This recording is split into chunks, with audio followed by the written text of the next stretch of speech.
అండి మా షాప్లోకి ఇవాళ రవ్వ లడ్డు అయితే ఆర్డర్ వచ్చింది. ఇది స్పెషల్గా చేయించుకుంటున్నారు. వేరే ఊరు తీసుకెళ్ళాలని చెప్పి ఆర్డర్ ఇచ్చారు. ఇంకా షాప్ దగ్గరికి వెళ్ళి చేసేటప్పటికి లేట్ అయిపోయిద్దని ఇంకా ఇంట్లోనే ప్రిపేర్ చేస్తున్నా.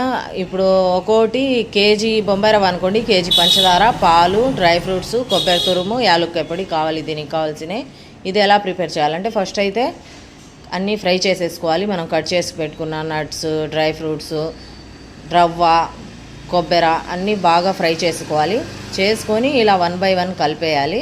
పంచదార కూడా ఇందులోనే కలిపేయాలి. ఇలాగా స్టవ్ అయితే కట్టేశాను. 1 by 1 ఆ కడాయిలోనే వేసి మొత్తం కలిపేసి పక్కకు తీసుకొని ఒక బేషన్లో వేసుకొని పాలు అయితే కాగబెట్టుకొని మనకు కావాల్సిన సైజులో కొద్దిగా పాలు పోసుకొని వేడి మీద కట్టేయాలి. చల్లారితే ముద్ద అవ్వదు, అందుకనేసి వేడి మీద కట్టుకోవాలి. ఇలా రవ్వ లడ్డు సూపర్ టేస్ట్ ఉంటుంది. ఒకసారి ట్రై చేయండి.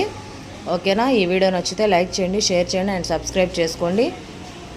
చాలా ఈజీ ప్రాసెస్. లడ్డు అయితే రెడీ అయిపోతుంది. ఒక 10 నిమిషాలు కేటాయిస్తే చాలు దీనికోసం.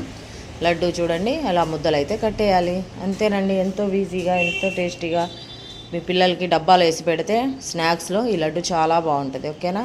బాయ్. ఈ వీడియో నచ్చితే లైక్ చేయండి.